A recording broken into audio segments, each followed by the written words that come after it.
The following is a special presentation of Tony Curry Radio. From hot dogs to cool kitties, this is Darkside of the Pooch. Welcome back to the dark side of the Pooch. He is Dr. Ab Stewart, Rossbridge Animal Hospital, 208-0301, rossbridgevet.com.org.vet.net. You know it. How you doing, sir? You doing okay? Yeah, you forgot .gov. We're transitioning into a federally funded. I thought about you. the other here. day. You were nice enough to take me to the Fish concert a couple weeks ago. Dr. Josh Claypo was nice enough to take me to the Black Jacket Symphony Yacht Rock show, which was on Friday night, and just had a fantastic. Or was it Sunday night? No, it's Friday night, and just had a fantastic time. Where was it? It was at the concert hall. Okay. And they played everything from, Hot Rod Hearts from Robbie Dupree to Rosanna from Toto. And it was great. And they were spot on, did some Michael McDonald stuff, some Doobie Rose stuff like that. So I had a real time. And then afterwards, the band announced that they're coming back in January to do another Brick in the Wall from Pink Floyd, which they'll do from start to finish. And of course, I was thinking of Dark Side of the Pooch. Obviously, Dark Side of the Moon to take off of that. So I was like, I may have to return the favor and take you to that show coming up in January at the BJCC Concert Hall. If you will go, I'd love to take you. That would be a lot of fun. It'd be a lot of fun. Epic. Epic album. Yeah. So this past weekend, hundreds of New Yorkers came in toting their fluffy, winged, and scaled family members to St. John the Divine in Manhattan on Sunday morning for the special benediction of the Episcopal Church's annual blessing of the animals. Have you seen this? Well, I have seen it. I mean, I haven't seen the one that you're talking about, but I know that it definitely exists. And as soon as you gave the name of the church, I knew where you were going with it. It is a decades-old event to celebrate the feast of St. Francis of Assisi, the patron saint of the environment and ecology.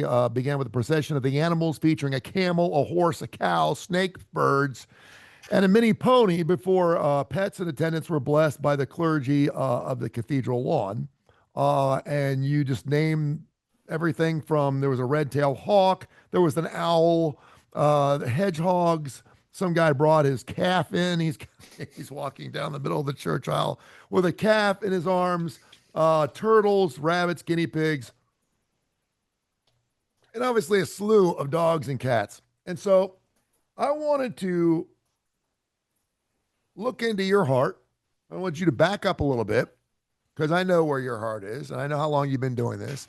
I want you to take me all the way back to the beginning since we're talking about blessing of animals, and let's talk about the blessings of our favorite veterinarians and the wonderful work they do. I kind of wanted you to give me your backstory. How did you know growing up that you loved animals so much? Did your mom and dad say, wow, at the age of 3, we knew he was going to be a veterinarian? When you fell in love with your first animal, your first dog, just take me back as far as you want to, and then tell me how you knew this was going to be the profession you wanted to get into. And I'm just going to sit back and listen. Well, the night that I was born in rural Alabama, there was in a 2-room hospital, the OB had his dog in there the night that I was born. Did he really? And it just so happened that the dog was giving birth to puppies as I was being born. You're bullshitting me. Yes. Yeah, that makes for a great story though. Yeah. Well, I think that my story, it's not unlike a lot of other, kids that want to, I think, at some point, a lot of kids want to be vets, A lot of girls do. Yes. What you trying to say? No, I'm just saying almost every girl I've known. I mean, my daughter just has wanted to be a veterinarian. She wants to come work with you. And I mean, every one of her friends wants to be, because girls love animals. I mean, every animal I've gotten is not because of my boys. It's because right now I'm getting rid of 2 guinea pigs or 2, whatever they're called. What do I got in there? Well, you got hedgehogs. Don't you got hedgehogs? No, a hedgehog. No, I got the chinchillas. Chinchillas. Yeah, I got 2 chinchillas right now, $1,000 worth of animals. I'm trying to get rid of. I'm just welcome to give it to a friendly home, just because my animal thing is done, and it's only because my daughter's turned 13 and she's over it. Because now she likes other furry things, like called boys. Yeah. Anyway, continue, please.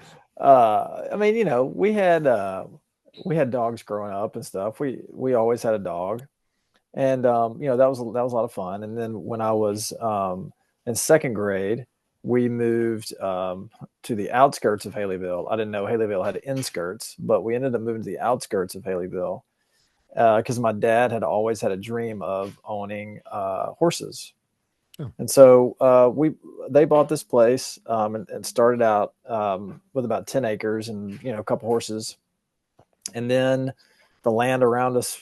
How old were you when this happened? Second grade. Second grade. Okay. Second grade. Yeah. And then the land around us went up for sale, so we bought that. And so the horse operation got bigger. And I mean, eventually it was a legitimate operation. My dad was a dentist. So, people who listen to the show for a while know that, but he loved dentistry, but he really loved horses. Mm-hmm. And these were special horses in the fact that they were quarter horses, a specific kind of breed of horse. And they were bred to do what's called cutting. And that is where you have a really very small, I wouldn't even call it a herd, a group of calves. And when you have a group of calves, they want to stay together, strength in numbers. Mm-hmm. So you have a certain number of calves, and you have this horse that is bred to separate one calf from the bunch. And then it's the horse's job to keep that calf from getting back to the group of calves. And that's called cutting. It's called cutting. It makes a lot of sense once you realize what the sport does, what the name of the sport is. Yeah. And so, these horses, they're bred to do this. They're trained to do this. And so my dad spent a lot of time and resources into doing this. And it was a hobby, but it was also, in some ways, a separate business. Because he would buy horses, he would breed horses, he would have the horses trained, and then he would sell them. And he would also use them. So, once we moved out to the farm, we didn't go crazy with animals, but it wasn't uncommon for us to have 2 and 3 dogs at a time, plus the horses and, the occasional couple of barn cats or whatever. Mm-hmm.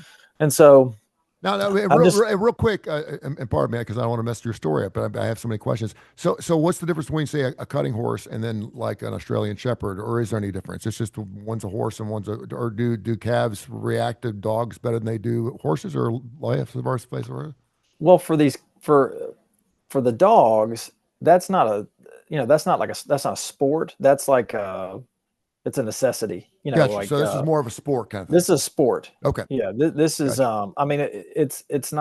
it's no different than, well, it is different, but it's like horse racing. Yeah. Horse racing is for pleasure. It's for sport. It's for trade. It's for making money. It's, Gotcha.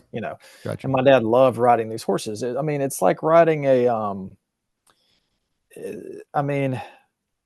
it's almost like riding a bumper car that goes in all different directions, but there aren't any other cars. There's just an animal that you're trying to keep in a certain area. That's what it's like. Yeah, good. Or it's like you know what it's like? It really is. I don't know why I think it's almost like riding a bull, except it's not quite as violent, of course, because you and the horse are working together. You and the bull are at odds with each other, but you and the horse are working together to keep the cow away. So, I did that, anyway, that is not something I ever really got into. It looked super dangerous to me. And so I didn't ever partake in that, but I enjoyed, all the animals, and I did ride horses, but I didn't you could break your arm, leg, neck. This is not something I wanted to do. So, but anyway, being around the animals, watching horses give birth to other horses, it was just kind of a fascinating thing. And I felt really comfortable around them because I was around so many for so long.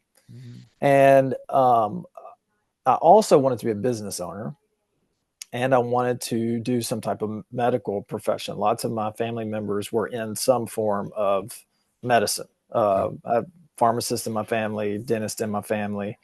So they steered me away from what they were doing. They were like, "Oh, you shouldn't do this because it has all these problems, and you shouldn't do that because it has all these problems. You should, think about something else." So I kind of just put it all together with, I could be a business owner, I could hang out with animals, and I could also do medical stuff. And so that's where, you put all that together and you become a veterinarian. Perfect. And, along the way, I would hang out at our veterinary practice that was in town. It was really, really small. I mean, Dr. Cashin had 2, maybe 3 employees. It was the smallest of the small, because I'm from a town of 2,000 people. Yeah. So, but just growing up in veterinary practices, it just seemed like a really fun kind of way to spend your time. So, you know, I got I did just well enough in school to get accepted, and did just well enough to graduate, and then cut my teeth Where'd you go through. to school? I went to Auburn. I went to Auburn for Okay. vet school. I went to Alabama for undergrad. Known for their equestrian care, by the way. Yeah.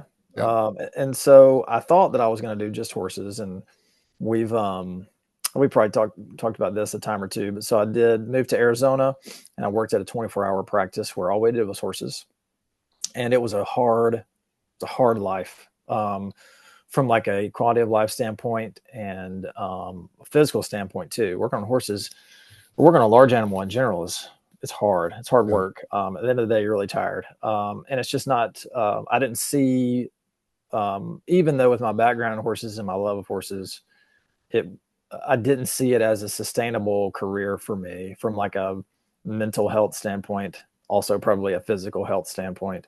I didn't love it enough to keep doing it. I didn't love it enough for it to be my everything. Mm-hmm. And in that field, it really has to be your everything. So I finished my internship. I was fortunate enough to get a job in Birmingham, and worked at a practice that I loved for 7 years. And I was always hopeful that that would be where I would be forever. I'd be able to maybe buy into that practice and never leave. It was great. Yeah. But, like anything else, it was my first job. I mean, I had summer jobs and stuff, summer jobs, but when you're in school and grades are super important, I wasn't good enough to like, oh, I'll work a job and I'll also make grades. I couldn't do that. Yeah. So this was my first job, and I loved it, but it just didn't work out where I was going to have the opportunity to buy that practice. And, like I said, from the beginning, my goal was to be a business owner. So we struck out on our own, and here we are. That's awesome. That's great. I love it. It's a great story. We always talk about, watch some of these shows. What's his name? What's that? Milan is his name? The dog whisperer. I can't remember Caesar, some of these other shows. Caesar Milan. Do you have a sixth sense? You almost have to when you're dealing with animals. Because and I think a lot of times, a lot of people are like, boy, he's so good with my animal. Like if I tried to do that, my dog would bite me, yet you do it. And a lot of the time is obviously because you've had a ton of practice, right? And you've been doing these things for a long period of time. The behaviors, if you will, and the attitudes of dogs and cats, and the best way is not to get bitten and scratched and kicked and stuff like that. But do you feel like you have somewhat of a sixth sense for animals? I feel like I know how they're going to behave for the most part. But it's not so much of a sixth sense as it is just experience. The certain breeds that are going to act, certain breeds are going to act certain ways. Mm-hmm. But all dogs, for the most part, and cats are going to give you some type of indication as to what kind of personality that they're going to have. And the longer you do this, you just kind of start to know what to look for when it comes to certain diseases. Because certain diseases are, while there's tons of different things that all dogs will have, and all cats will have, or any dog can have it, or any cat will have it. There are some things that are very unique to certain breeds. So it's just like anything else. The more you do it, the more you learn. And I think that the big difference in somebody that is just starting in this field to someone who has, been doing it for decades, is that you can almost, based on the pet's signalment, which is their breed, their age, their sex, and their symptoms, I can give you a short list of what's wrong with it And with a really good percentage of the time, what is actually wrong with it is on that list. Yeah. Now, the opposite side to that, which can be a bad thing, is someone who hasn't been doing it for a long time and they've just gotten out of school. They probably have several diseases that they think it could be that are very rare because it's fresh on their minds. And sometimes they're right. Sometimes they're right because, they just had a lecture on Pythium, or I don't know, insert strange disease here. And Whereas, I would think, pardon me, I would think the timing is very important for a veterinarian, because when you talk about a human being, if you can't figure something out, you can keep a human alive for as long as you want them to. Put them on, dialysis or needles or whatever, and until they can figure whatever the situation is, and they can even put someone in a coma if they have to, in order for that person. But when you're talking about an animal, you can't do that, can you? I mean, no. But I had just today, because we talk about all the time how sometimes we're too late because the animal can't talk to us, and then we end up running, like doing an ultrasound on it or something, and we find that it's just riddled with cancer. Yeah. And so obviously that's a bad feeling. That sucks when that happens, because we can't help it. We can't help that pet. But the same thing happens in human medicine. Literally today, someone came in and said, yeah, I just went to a funeral for a family member. He was sick for like 2 years. They couldn't figure it out. They found out he had cancer, and 2 weeks later he was dead. Wow. So, that's just, medicine is hard. Yeah. It's not, and like, look, everybody wants to save something, and, but it's hard, because there's a lot of different things that could be going on. Yeah. Dr. Rab Stewart, he is the owner of the Rossbridge Animal Hospital out there in Rossbridge. I'm out there. If you drive out there, you're probably going to see me out there with my Pooch about 3 or 4 days a week. I was just out there yesterday. We did a 6-miler up and back from your store up there, and we love it up there. 208-0301. Brought to you by Sasquatch Toys and Comics. Seth and the guys that do fantastic work. This place has been taking off. It's crazy because they just got their website up and stuff. I'm like, they've been open for like a year without a website. I'm like, how do you do that? There's so many people love this place. Go down there and check them out. Citation Lane, Sasquatch Toys and Comics, for all the toys you need, still in the boxes. They buy, sell, and trade. You name it, Legos, Star Trek, you name it. If it's a toy, cards, whatever it is, Sasquatch Toys and Comics. Has there ever been a diagnosis of an animal outside of your own, of course, that you just had a hard time turning off when you got home? I know that doctors, they can't bring their work home with them, and I understand that, particularly when doctors are on death a lot and they see things like that, and I can imagine how difficult it must be when you're talking about pets. You talk about a different nature a little bit, but has there ever been one particular animal or a couple of situations where you just really just could not figure something out, and you had to bring it home with you?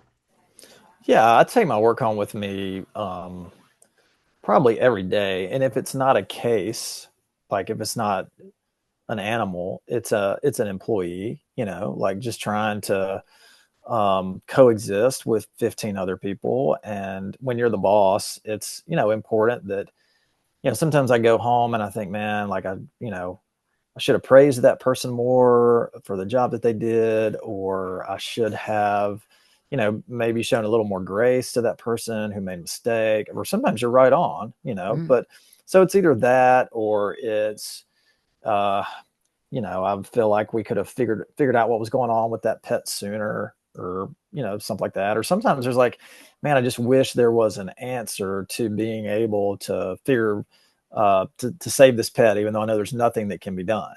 Yeah. So if it's not a medical thing, it's a management thing that I'm taking home. But, you just have to do the best you can. And it's like we always talk about this on the show all the time. It's you go home and you pray about it, and you realize that, maybe if you don't give grace where grace is given, grace be given to you, by Jesus. And so that's a lot of times that's what gets me to the next day, is, just knowing that everything is in his hands. And, I saw a sticker the other day, I do my best and let Jesus do the rest. And that's true, Yeah. And if you're doing that, then there's really, there's not a whole lot that you can get hung up on. But there was this one case where, I used to work with a guy who said, I don't mind death as long as I see it coming.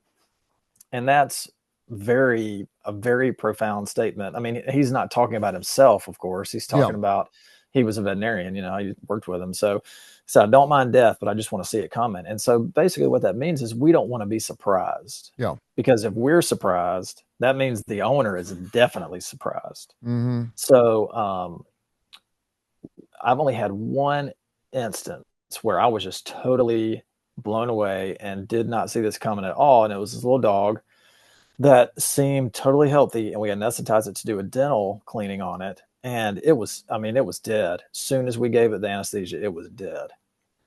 Then of course you're left with having to call an owner who did an elective procedure. Yeah. And not knowing that that was going to be the last time she saw her dog when the dog dropped off. So anyway, that was a very hard day. And we sent the dog to the state diagnostic lab to see if maybe there was a reason for the dog to die, because we double checked all our stuff. And we do that before we do anything, Mm-hmm. So let's just be sure that our meds are right and everything was fine. And, there was no mistake on our part. And we sent it to the diagnostic lab, and it had a degenerative brain disorder. Wow. That the dog was asymptomatic for.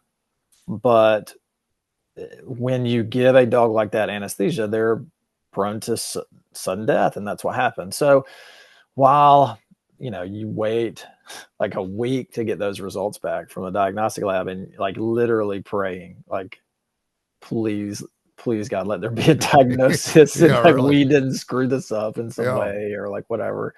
So, that's the one that surprised me. And so fortunately we had a reason for it. And while it was, very sad and traumatic, and that woman has never been back, and I'm sure that she won't for whatever reason, but, I was able to sleep the night that we got the report back, knowing that there was nothing we could have done. Yeah. The dog was asymptomatic for a degenerative brain disease. And if the dog had lived for a few more years, it would have become symptomatic, and it would have died. That's crazy stuff. Dr. Ebb Stewart, Rossbridge Animal Hospital. They do wonderful work. 208-0301, rossbridgevet.org.net.com. You know where it is. I know that we've talked about your Christianism here, and we've talked about your background and your love for Jesus Christ. I was trying to think of some of my favorite Bible verses about animals, but there aren't any. The only dog verses I can ever think about is when when the dogs are feeding off the flesh of those who weren't doing what they were supposed to be doing in the first place. It seems like whenever in the Bible, they're eating the flesh of humans. Talk a little bit about your faith and how God has played into everything you do. I think the biggest example, like, this is something that I always go back to, and it's the promises of the Bible are sufficient for our everyday life and problems. And so that is something that I think is very important for people to understand, is that our problems can be solved and dealt with by what the Bible says. I strongly believe that. So also believe that everything that happens to us, whether we like it or not, and many times we don't like what is happening, we have to understand that God's plan and purpose is bigger than us. And things that happen to us, we have a real tendency to think it's all about us. And this is horrible. And why would this be happening to me? Well, there's how many other billion people on the earth? I don't know. But, God works in their lives just like he works in our lives. So maybe something bad is happening to us, but we are going to grow through that, because, you look at the first chapter of James, and we don't grow without bad things happening to us. So there have been times in my career where career and personal life, where I have looked back, and at that moment in time, I think that, man, God just doesn't care about me. If God cared about me, why is this going on at work? Why is this going on with my relationships? Why is this going on with my kids or whatever? But when I look back at all those situations, Um, most of the time, what happened during those times is I had to get into God's word and read it. Like the only way I'm going to get through this is if I sit down and I study God's word. And when I look back on those times in my life, whatever was going on, I'm now better because that negative thing happened to me. So the biblical example of that is, and I was going through this with my son recently. This is a great story, but it's the story of Joseph, where his brothers threw him in the pit. They didn't like him because he was having these visions that he was going to be greater than them. Threw him in the pit. Joseph's picked up by gypsies, basically sold into slavery, goes to an Egyptian prison. And at that moment in time, Joseph's like, I'm sure he could be like, what is happening? Like, why is this happening to me? And then you fast forward, and he basically becomes second in command of all of Egypt. Mm-hmm. He's then able to predict that Egypt is going to have 7 years of famine. So they prepare for that. Then he's able to feed his family and keep them alive. All because his brothers threw him in a pit and left him for dead. Mm-hmm. And then, like, at the end of that story, Joseph says, what you guys, talking to his brothers, what you guys meant as harmful, God used it as helpful. And so that's such an important lesson. And it's very hard to remember that along the way. Sometimes, it's not even possible to remember it along the way when you're going through it. No. We'll find those things out, if we're supposed to when we pass away. But it is fun when you can figure them out while you're still alive. I've had these discussions with so many people, like just a 5-second difference between here and there can just mean a world of differences in your life. And that's the reason why that God's plans are perfect. His blueprint is perfect. So no matter what's happening to me or how goofy it seems or how desperate or suffer-wise it feels to me, it's all part of the plan. And I have to trust that. And, a friend of mine always says, stop talking and start trusting. You have to believe in that. And so I know if you have that, and it can't be just a dose of it. God is not a sprinkle of spice. You live your life and you sprinkle a little God over top of it. He is the recipe. He is everything. He is the entire thing. He is all or nothing. And when you realize he's all and you surrender to that, you realize that it really puts life in perspective. It really does. So it's good stuff. All right. Great stuff. Brought to you by Sasquatch Toys and Comics. I'm gonna end it on one final question, a dog-cat question. If you were a dog, what's one thing that you would like all dog owners to know? You're a dog. You got one thing you could say to all dog owners. Take me in for my physical and blood work annually. All right. And you cannot use that. But if you're a cat and you want your cat owners to know one thing about cats, what is it? Sometimes when I pee outside the litter box, it's not because I'm sick. It's because I'm depressed. Wow. Okay. All right. Very good, Dr. Rab. Tell people how they can find you, my man. You can call us at 208-0301. You can email us, rossbridgeanimalhospital@gmail.com. You can find us on Facebook as well.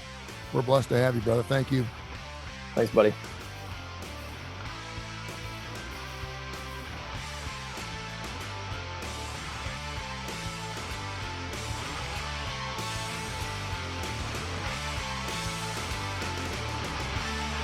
This has been a special presentation of Tony Curry Radio.